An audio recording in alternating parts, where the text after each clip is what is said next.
vamos lá. A fonte que a gente analisou hoje, ela parte de uma afirmação que soa quase simples demais, né? Deus é um. Mas, nossa, essa simplicidade parece que esconde um universo de coisa, certo? Exatamente. É uma base, sabe? Fundamental mesmo, especialmente olhando pelo prisma bíblico que o material usa. E já de cara coloca a gente frente a frente com um ponto-chave que a fonte explora bastante. Um Deus que é pessoal, consciente, não uma força cósmica, assim, impessoal. Certo. E o foco da nossa conversa hoje é justamente essa natureza, os atributos desse Deus, do jeito que são apresentados num guia de estudo teológico cristão, bem específico. A gente está se baseando nos trechos selecionados de O Único Deus Verdadeiro, um guia de estudo sobre a doutrina de Deus, do Paul David Washer. É um material que, olha, se apoia muito nas escrituras. Os endossos que tem lá, tipo do Ayn H. Murray, Vod Balsham Jr., já dão essa pista, né? Sim, a introdução do guia deixa bem claro, sabe? O objetivo não é só acumular informação. A ideia é que quem lê tem um encontro mesmo com Deus através da palavra dele, meditando nos textos bíblicos. Ele realmente incentiva a ir fundo, não ficar só no raso. Então, nossa missão aqui hoje é tentar destilar as ideias centrais, sabe? Os pontos mais marcantes de como esse guia descreve Deus. A gente vai dar uma olhada em conceitos como a unidade dele e a trindade, sua natureza como espírito, mas também como ser pessoal, sua grandeza, perfeição, eternidade, imutabilidade, os poderes dele, tipo onipotência, onisciência, o caráter santo, justo, o amor, o papel como criador, sustentador, juiz e até os nomes. Ufa, é muita coisa. Mas vamos focar no que a fonte parece destacar como, assim, essencial. Com certeza. E a própria afirmação Deus é um, que vem lá de Deuteronômio 6.4, ouve Israel, o Senhor, nosso Deus é o único Senhor, é o ponto de partida, né? Não tem como fugir. E o guia já traz uma coisa interessante aí. Ele menciona a palavra hebraica errad para um e diz que não significa só, tipo, uma unidade solitária, mas pode ser uma unidade composta. Como lá em Gênesis, quando fala que o homem e a mulher se tornam errad, uma só carne. Isso já prepara o terreno para algo mais complexo, então? Sem dúvida. É como se a própria língua já desse uma dica, né? A fonte, claro, reforça essa unicidade com outras passagens também. Isaías 43:10, por exemplo, onde Deus fala: antes de mim, Deus nenhum se formou, e depois de mim, nenhum haverá. A ideia é essa, não tem outro. Ponto. E a consequência prática disso, pelo que o guia diz, é bem direta: adoração exclusiva. Ele cita o primeiríssimo mandamento, lá em Êxodo 20, não terás outros deuses diante de mim. E lembra que Jesus, lá em Marcos 12, confirma Deuteronômio 6.4 como o maior mandamento. Quer dizer, nada de dividir a lealdade. Pois é. E é justamente em cima dessa base, desse Deus único, que a fonte vai introduzir a doutrina da Trindade. Ela afirma que esse único Deus verdadeiro existe desde sempre, como Pai, Filho e Espírito Santo. São três pessoas distintas, mas que compartilham a mesmíssima essência divina, inseparáveis. É curioso como o guia mesmo admite que a palavra trindade não está na Bíblia. Parece que foi o Tertuliano que popularizou, né? Mas insiste que o conceito, a ideia, tá lá sim. E reconhece que é um mistério, algo que a nossa cabeça não alcança totalmente. Como é que a fonte sustenta isso, usando a Bíblia, então? Olha, em vez de só listar versículos, o que o guia faz é mostrar como as Escrituras falam de cada pessoa como sendo divina. Cita, por exemplo, 1 Coríntios 8.6 para o Pai, um só Deus o Pai. Para o Filho, a evidência que ele traz é bem variada. Ele é chamado de Deus diretamente, lembra da confissão de Tomé em João 20:28. Senhor meu e Deus meu. Ele tem atributos divinos como a eternidade lá em João 1:1. No princípio era o Verbo, e o Verbo era Deus.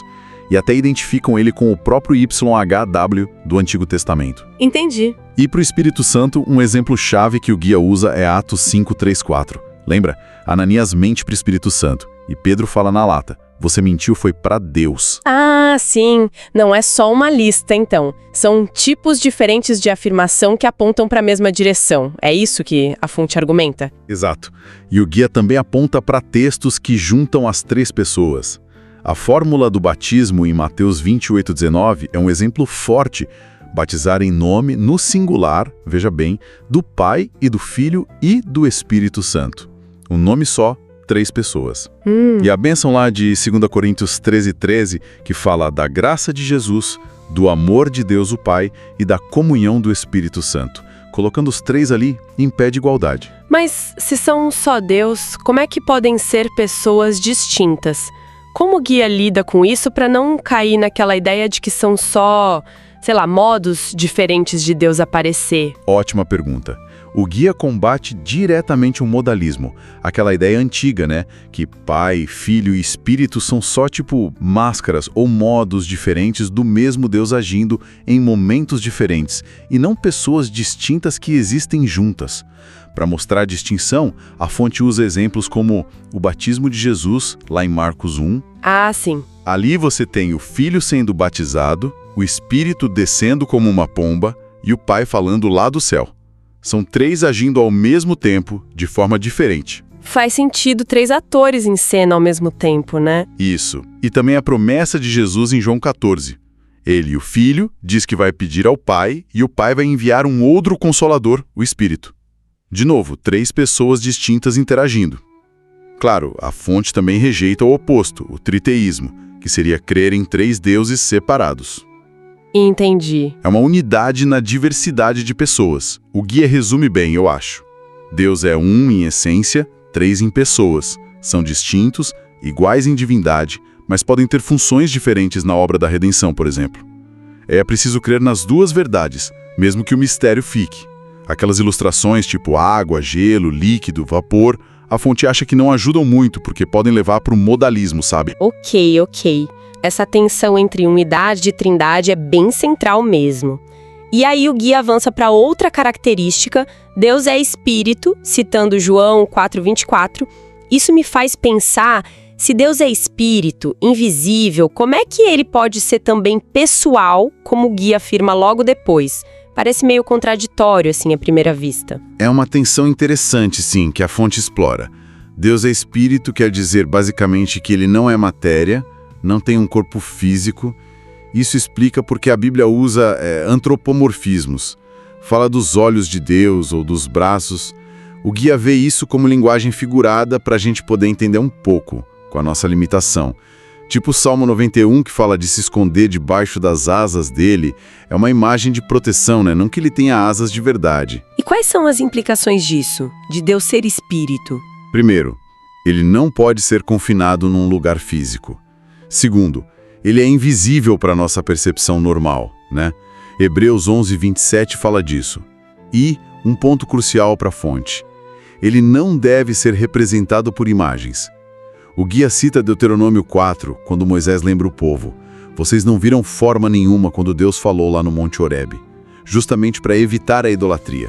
Mas aí volta a minha pergunta, se ele é invisível, como a gente conhece ele? Como pode ter um relacionamento com alguém que a gente não vê? A resposta do dia é clara. Através do Filho. Ele cita João 1:18. Ninguém jamais viu a Deus, o Deus unigênito que é Jesus, o revelou. E Colossenses 1:15. Cristo é a imagem do Deus invisível. O Filho, quando veio como homem, tornou o Pai visível e conhecível para nós. Aquelas visões de Deus no Antigo Testamento, tipo as de Ezequiel, a fonte interpreta como representações simbólicas, não como a aparência literal dele. E essa natureza espiritual afeta como a gente adora. Sim. João 4:24, de novo. A adoração tem que ser em espírito e em verdade.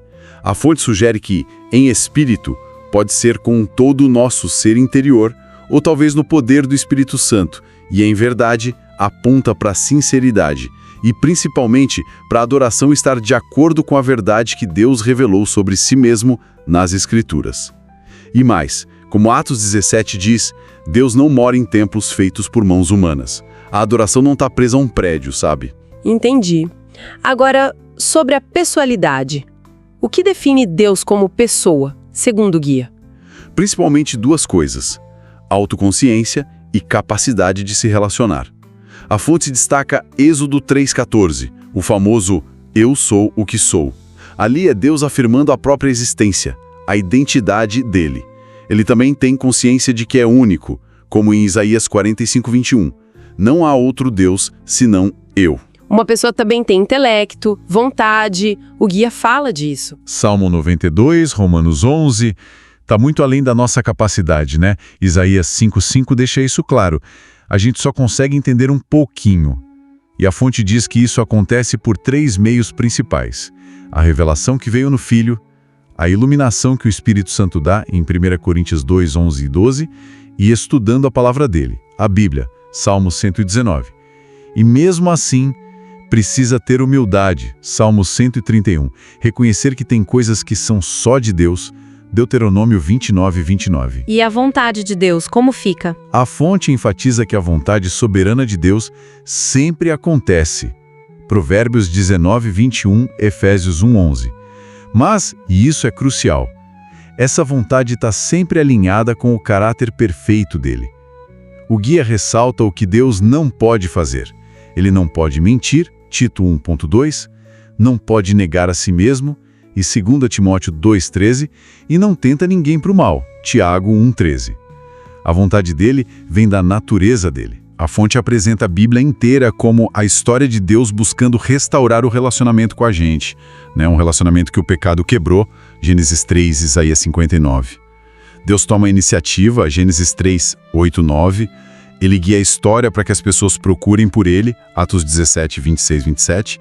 E ele envia Cristo especificamente para buscar e salvar quem estava perdido. E para reconciliar a gente com ele, Lucas 19, 10, Romanos 5, 8, 10. E aquela definição de vida eterna em João 17, 3. Que te conheçam a ti, o único Deus verdadeiro, e a Jesus Cristo a quem enviaste.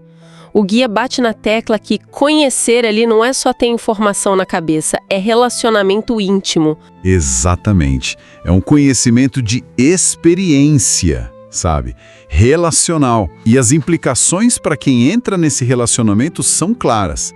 Viver de um jeito separado do pecado que atrapalha essa comunhão, 2 Coríntios 6, e agir como representantes de Deus, convidando outros para essa reconciliação também, 2 Coríntios 5. Ok, passando para grandeza e perfeição.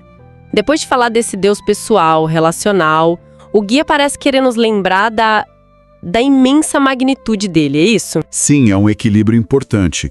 A fonte cita Salmos, tipo 95.3, o Senhor é Deus grande e Rei grande acima de todos os deuses, e Daniel 9.4, ó Senhor Deus grande e tremendo. A ênfase é que ele é incomparável. Salmo 145.3 diz que a grandeza dele é insondável, não dá para medir. Aquela nota citada no guia é forte mesmo. Não existem grandes homens ou mulheres de Deus, somente homens e mulheres fracos, de um grande e misericordioso Deus. Nossa, isso realmente muda a perspectiva, né? Com certeza, e a resposta certa para essa grandeza, segundo os textos que o guia cita, é louvor, adoração, um desejo de conhecer as obras maravilhosas dele. E essa grandeza está ligada diretamente à perfeição dele. Deuteronômio 32.4 é chave. Ele é a rocha cuja obra é perfeita. Deus é verdade. Justo e reto é. Ser perfeito no sentido que o guia apresenta é ser completo, sem nenhuma falha, moralmente impecável e totalmente confiável em tudo que ele é e faz. E essa perfeição se estende para as coisas que ele faz também. Sim, as obras dele são perfeitas. Salmo 18:30. O guia aplica isso direto na obra da salvação e da santificação em quem crê. Efésios 2:10, Filipenses 1:6. A promessa é que ele vai completar o que começou. E qual a resposta para isso? Alegria, gratidão e um esforço sério na vida cristã, sabendo que é Deus quem está trabalhando em nós. Filipenses 2, 12 e 13. E a vontade dele também é perfeita. Romanos 12, 2, boa, agradável e perfeita. A resposta, então, é buscar essa vontade, fazer de coração, como Cristo fez, e reconhecer que essa vontade está revelada na palavra dele, na Escritura, que também é descrita como perfeita. Salmo 19, 2 Timóteo 3, 16 e 17. Exato. Amar e obedecer a palavra acaba sendo a resposta para a perfeição da vontade e da revelação de Deus. Em seguida, o guia entra nos atributos que parecem, sei lá, dar um nó na cabeça da gente. Eternidade, autoexistência e imutabilidade. Aqui as ideias ficam bem abstratas, né? São conceitos que mostram o quanto Deus é diferente de nós, na sua própria natureza. Eterno, Salmo 90.2. Ele não tem começo, não tem fim. Autoexistente, Êxodo 3.14. Eu sou. Ele existe por si mesmo, não depende de nada nem de ninguém para existir. É a fonte da própria existência. Imutável, Malaquias 3.6. Eu, Senhor, não mudo. Tiago 1,17. Ele não muda no seu ser, nas suas perfeições, nos seus propósitos ou nas suas promessas. A implicação da imutabilidade para nossa confiança nele é gigante, imagina. Mas peraí, como o guia lida com aquelas passagens onde parece que Deus muda de ideia ou se arrepende? Tipo no caso de Nínive, lá em Jonas. Isso não contradiz a imutabilidade? Deus muda a natureza dele ou o propósito eterno dele. A ideia é que ele responde de forma consistente, de acordo com o caráter imutável dele, às mudanças nas atitudes e ações das pessoas. Ele estabelece princípios, tipo em Jeremias 18, 7-10. Se uma nação se arrepender do mal, ele para o juízo que tinha anunciado. Se ela fizer o mal, ele não vai fazer o bem que tinha prometido. A mudança, então, está na resposta humana, que ativa uma consequência divina já estabelecida no plano dele, e não em Deus alterando seu ser ou sua palavra final. Entende? Ah, entendi. É uma resposta consistente a uma situação que mudou. Ok. Depois vem os famosos OMNIs. Onipotência, onipresença, onisciência. O guia resume bem esses? Sim, de forma bem concisa. Onipotente, Jeremias 32:17. Deus tem todo o poder para fazer qualquer coisa que esteja de acordo com a natureza e a vontade dele. Ele não pode fazer algo que vá contra o caráter dele, tipo mentir, sabe? Onipresente, Salmo 139, 7-10. Ele está totalmente presente em todos os lugares ao mesmo tempo, com todo o seu ser. Não é só um pedacinho dele aqui e outro ali. Onisciente, Salmo 139, 1-4. Ele conhece absolutamente tudo, passado, presente, futuro, o que é real e o que é possível. Inclusive nossos pensamentos e intenções mais escondidos, Hebreus 4:13. O guia até menciona que esses atributos podem ser fonte tanto de um conforto enorme, ele está sempre perto, sabe tudo, pode tudo, quanto de temor, nada fica escondido dele. Uau! E finalmente, os nomes de Deus. O guia usa isso como uma forma de amarrar tudo no final. De certa forma, sim. A fonte explica que, na cultura da Bíblia, os nomes não eram só rótulos, sabe? Eles revelavam o caráter, a natureza da pessoa. Então, os nomes de Deus funcionam como autorrevelações dele mesmo. E quais nomes o guia destaca mais? Ah, vários importantes. Elohim, por exemplo, que é um nome plural. Pode sugerir majestade ou até a trindade, e está ligado ao poder dele como criador. YHWH, Javé ou Jeová, que é um nome pessoal, íntimo, ligado ao Eu Sou de Êxodo 3,14. Esse nome enfatiza a eternidade dele, a imutabilidade, a natureza relacional. O guia até nota que Jesus usou esse nome para si mesmo lá em João 8,58. Tem Adonai, que significa Senhor, Mestre, Dono, aponta para a soberania dele e para o nosso dever de obedecer. El Shaddai, que geralmente traduzem como Todo-Poderoso, enfatiza a capacidade dele de suprir, de sustentar. El Elyon, Deus Altíssimo, fala da supremacia dele sobre tudo e todos. E aqueles nomes compostos, tipo Jeová alguma coisa? Isso, eles revelam aspectos bem específicos do que Deus faz pelo povo dele. Jeová Jirê, que significa o Senhor proverá, foi dado lá no contexto do sacrifício de Isaac, né? Aponta para a provisão de Deus, especialmente pensando na redenção. Jeová Tsidekeno, é o Senhor nossa justiça, mostra que a nossa justiça vem dele. Jeová Shalom, o Senhor é paz. Jeová Raá, o Senhor é meu pastor. Cada um é tipo uma janela para um aspecto do caráter e da obra dele. Então, olhando para cá, para toda essa nossa exploração baseada no guia, A gente passou por Deus como um e três, espírito e pessoal, grande e perfeito, eterno, imutável, todo-poderoso, onipresente, onisciente. Falamos um pouco da santidade, justiça, amor dele, do papel como criador, sustentador, juiz.